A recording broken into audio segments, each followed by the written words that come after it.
Color is the foundation of great design. It can settle a building into its landscape. It can make an unattractive structural detail just disappear, and it can change your mood in a room instantly. Welcome to Let's Talk Color. I'm Amy Krane, architectural color consultant at Amy Krane Color. I'm a color expert and use color to transform spaces and products from the ordinary to the sublime.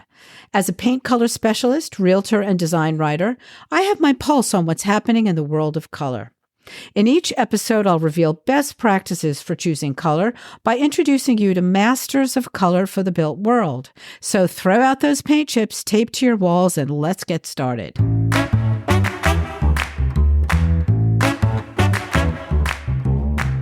My guest today is Ellen Divers. Ellen and I met during color training at the International Association of Color Consultants and Designers years ago. And since then, she's been knee-deep in color research.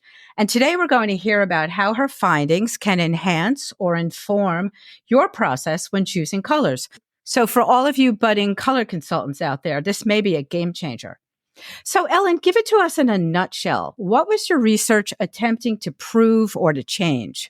Well, Amy, my work is about the thought process that designers use to make color decisions. I'm just trying to answer the question, how do I know that the colors I've chosen for this project are good for the people who will use it? I've studied the research of others. I've conducted my own study.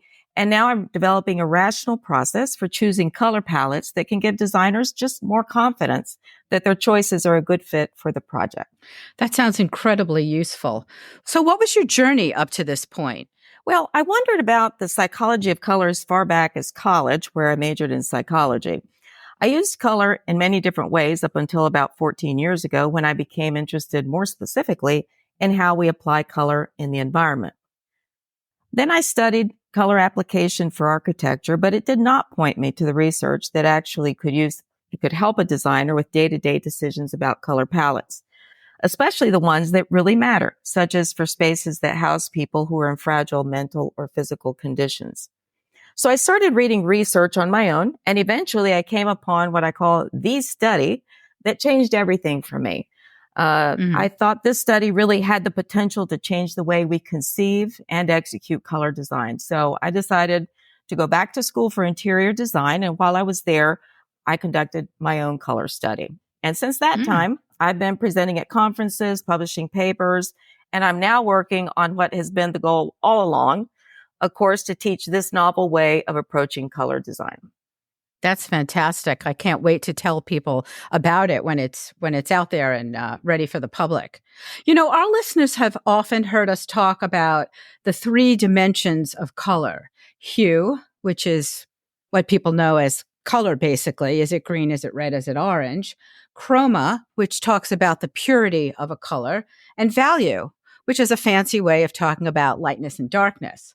How is this new approach different from the old approach when talking about color? Well, there has been way too much focus on hue, that is, whether a color is red or green or purple, in the last 400 years. And that was when Newton discovered the color spectrum. And really since then, Roy G. Biv became the only way that we have been talking about and researching color. People have been trying to force fit the very complex human response to color into 6 shoeboxes, which are the red, orange, yellow, green, blue, and purple. And the reality is it just doesn't work. We're taught that color psychology says red is considered aggressive or passionate, for instance. Yellow is cheerful, orange is exciting, blue is calming, green is refreshing, and purple mysterious. Although we know personal associations and predilections can eclipse these generalizations. Yes, we definitely claim that red is exciting, that it's passionate, and even that it's alarming. But I wonder, would you use those same words to describe pink or a dark red or a rosy neutral? Of course not. Yeah. If anything, they are the opposite of exciting, passionate, and alarming. Right. But these are all colors in the red family, right? Mm-hmm. These internal contradictions in meaning within a hue is a huge limitation because it doesn't allow for useful generalizations. My research and that of others suggests that we should be focusing less on hue and looking instead at the dimensions of value and chroma because people's response to them are more consistent and reliable. Are they really? That's surprising. So, how does focusing on value and chroma change how we consider and then choose colors? Well, we're actually talking about an intuitive color language, okay, to start off with. And I'm certain that your audience already knows and uses this language, even if they haven't had the opportunity to understand how it works or how to leverage it. Okay. But let's talk about the key words in this way of thinking about color. First, we have pale, which is, light colors, dark, vivid, and muted. Those are 4 key categories that we're looking at. Everyone knows that the terms light and dark have really deep visceral connotations, right?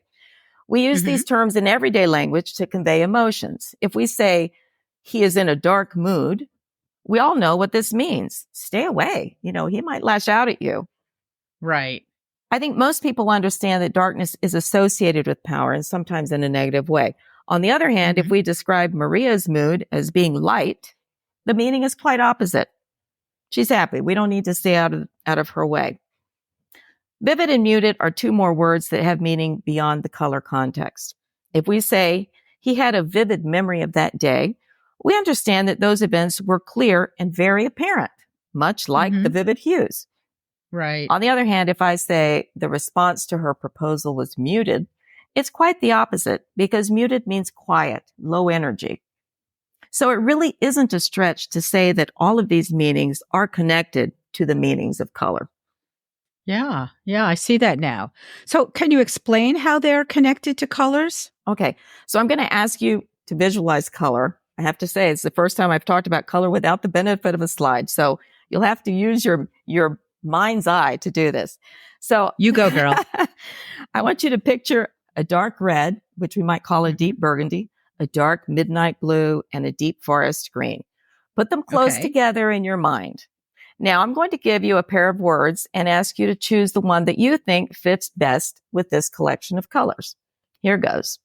Would you describe these dark colors as more serious or more cheerful? Serious. My subjects agree with you. They said they were serious. Are they heavy or light? Heavy. Yeah, my subject said the same thing. What about mature or young? Well, you say potato, I say potato. Mature. I say mature. Yes. Well, that's exactly what my subject said as well. So you can see what's happening here. Despite being different hues, these colors actually have a lot in common when it comes to other types of meaning. So how we interpret pale colors is the opposite of the way we do dark colors. Yep, that's right. And pale was described by subjects as cheerful, light, and young. Also calm and soft, by the way. The vivid and muted categories have some opposite connotations as well. Okay. In general, vivid colors are more energetic, cheerful, friendly, while the muted colors are relaxed, not all that cheerful, nor that friendly. What's exciting about this approach is that it allows us to make these much needed generalizations. But Ellen, we already had generalizations about colors. Remember, red is passionate, blue is calming. I guess what you're saying now is we have more generalizations, and this affords us a more nuanced and accurate approach to choosing colors. Okay, show us how to use this method. Okay, so if I know that I want a space to read as friendly, and I know that gray and neutral colors I've selected do not really convey that, then I can make sure I consciously add colors to the palette that people do interpret as friendly. And that would be mainly colors that have more chroma in them than your grayish colors, right? So designing with color is very similar to the process of cooking. Sometimes I call it cooking with color.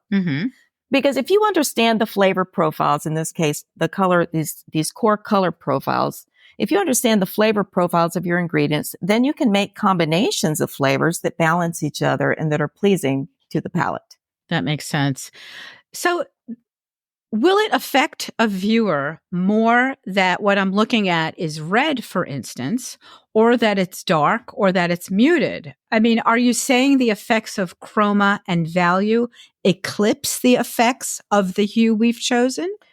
I would say that if it's a vivid red, then hue will likely have the strongest effect, in part because, well, we noticed at first because vivid colors stand out. But if it's not a vivid color, then the emotional qualities of dark or pale or muted will take precedence. So hue, value, and chroma contribute different information. Okay. I suspect that the brain may prioritize value, lightness and darkness first, because it's the one dimension of color that most helps us read our environment. Think about this. If you turn a color photo of a landscape or an urban scape into grayscale, you don't lose information about depth or height or width or relative placement of objects, nor the sun's position based on the shadows. And this is obviously really useful information for humans trying to get around in the environment. Now, on the other hand, chroma tells us what we need to notice in that environment. We said earlier that perceptually vivid red stands out more than a muted red. A muted red, in fact, is closer to gray. So it blends into the background and also takes on some of the meaning of gray. Right. Got it. Well, that was a great analogy you gave before about the photograph. So how do we think about hue in this new paradigm, this new way of thinking? Well, this may come as a surprise, but you can execute the same design in a different hue and still retain the core message and emotional signature as long as you keep value and chroma constant. Hue simply modulates the message somewhat. Now, Okay. what do I mean by that? Yes. What do you mean by that, Ellen? Remember when I asked you to visualize the dark red, the dark blue, and the dark green? Yeah. Well, if you're designing a space that you want to project maturity and power, you could successfully convey those qualities using dark red, dark blue, or dark green, or any other dark color.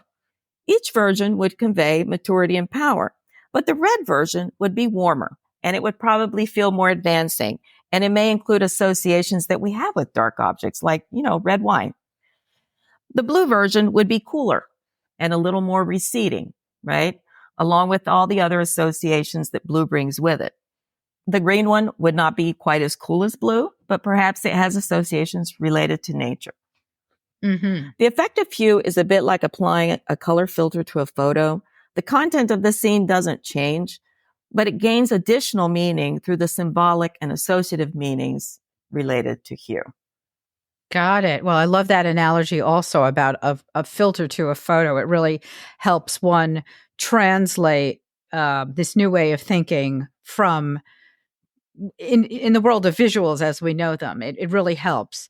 For my part, I send in-depth questionnaires to my clients, whether it's a virtual or an on-site color consultation.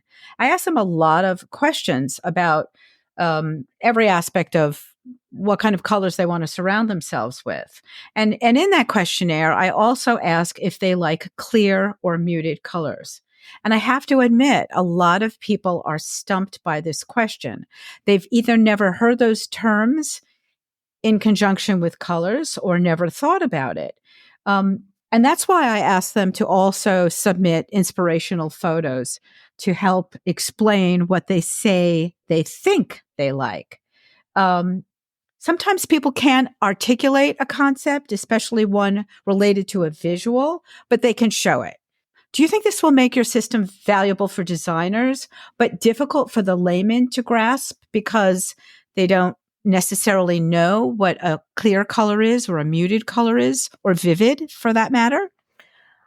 Well, my system is really for anyone because lay people and designers answer the survey the same way. So I suspect there's an internal language that is developed alongside evolution. But it is something that people, once you understand it, it's something that you can show them and explain to them, to your clients. It might help them. Got it.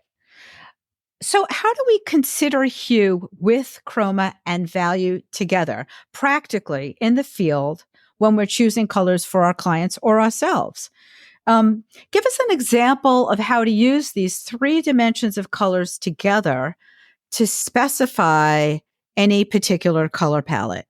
What I'm recommending is that you begin the design by selecting the primary color category. And we're talking about the dark, pale, vivid, muted categories first, based on looking at the terms associated with it. And by the way, if you go to my website, ellendiversdesign.com, I have a tab on research, and my articles and different things are there. Like if you want to go read about this. So I have organized, the responses to the survey on what I call the color compass. So if you look up the article called the compass in the map, you can get this compass. Okay. And the reason I put it in a compass form is because what's the first thing you do when you're going to go on a trip? You have to know, are you going north, south, east, or west? All right. So I think you need to make that decision early on. So is the space going to be basically done with pale colors, or is it going to be a dark space? Or is it going to be kind of a vivid space or a muted one? At this point, you really don't even need to think about hue. It doesn't matter.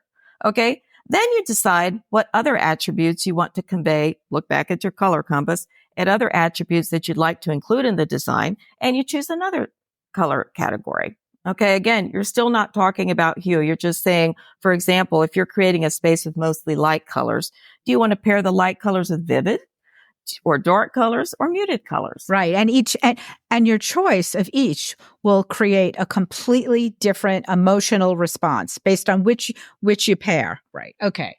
Exactly. And once you've established the levels of value in chroma, then you start testing the hues. Got it. It's like the way to finesse it. Exactly. Mm-hmm. Exactly. That's what it is. Yeah. Okay. Got it. So I'd imagine using this system would be definitely helpful in residential settings, really all settings, but even more essential in some kind of institution, perhaps a school or healthcare, right? Yep. In residential design, your instincts and your trend awareness are likely enough because your clients are going to be telling you whether the colors you're choosing for them work for them or not. Right. And of course, as an experienced color consultant, we use more than our knowledge of trends and instincts. I keep factors like flow, cohesion, and balance at the forefront of my mind when I'm designing a residential palette. And I layer that holistic approach on top of my own aesthetics, my design experience, color psychology, and last but not least, my clients' desires to be surrounded by particular colors that I have learned they respond to and they love. But public settings like healthcare needs to be approached differently, right? That's right. In public spaces, especially healthcare, designers are making these decisions for people they will never meet. There is no one to tell them if they are on track. And also, they have to often justify to somebody, why are you choosing these colors? Right. And people who go to clinics, hospitals, and nursing homes are often in frail physical or emotional states. So the color choices a designer makes really do have real life consequences. We owe it to anyone whose health confines them to a particular place to make sure that world is as comfortable as possible. And designers need an objective way to feel confident that they're making reasonable choices. Yeah, that makes sense, Ellen. I mean, obviously, everyone knows any space that we design should look good. It should be pleasing and enjoyable to be in, but it can convey so much more. It can work so much harder. It can function at a completely different level. Yeah. If you pay attention to this design principle and create a space that emotionally helps the patients there, right? That's exactly right. Because they feel bad enough. You don't want to make them feel worse by making them feel edgier because colors are too wild, or bored out of their minds because they're too restrained.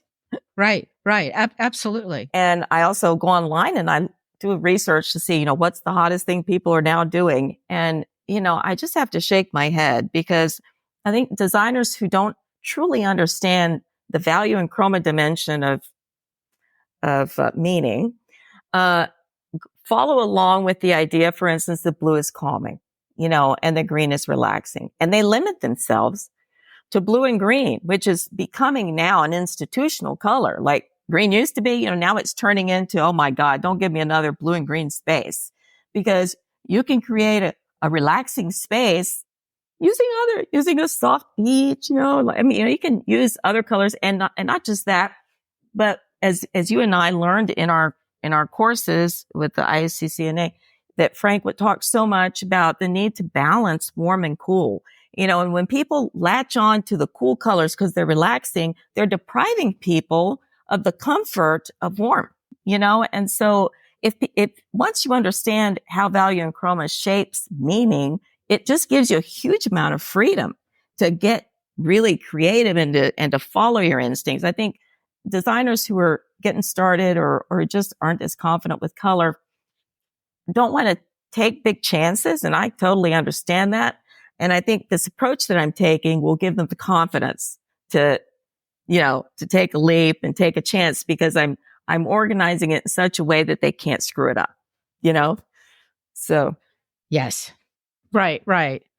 So not be wild not be wild and not make willy-nilly decisions that have no rationality. I like how you use the word rational in the very beginning when you described what you're creating here. But so to make rational decisions with all of the information and have all of the tools and therefore, pick the perfect palette. Oh, I love alliteration. Pick the perfect palette. Ellen, I can't tell you how important I think balance is in a space. And I really, really think if Frank Mankiewicz taught us anything, it's how important it is to mix cool and warm colors in an environment. Ellen, this was fascinating. Thank you so much. And I hope our listeners learn a lot. I think they will if they pay attention. And I can't wait to see when your class comes out, because I do get calls from budding color consultants quite often saying, where should I study? And I would love to add your course to my recommendations. Thank you for having me, Amy. Oh, my pleasure.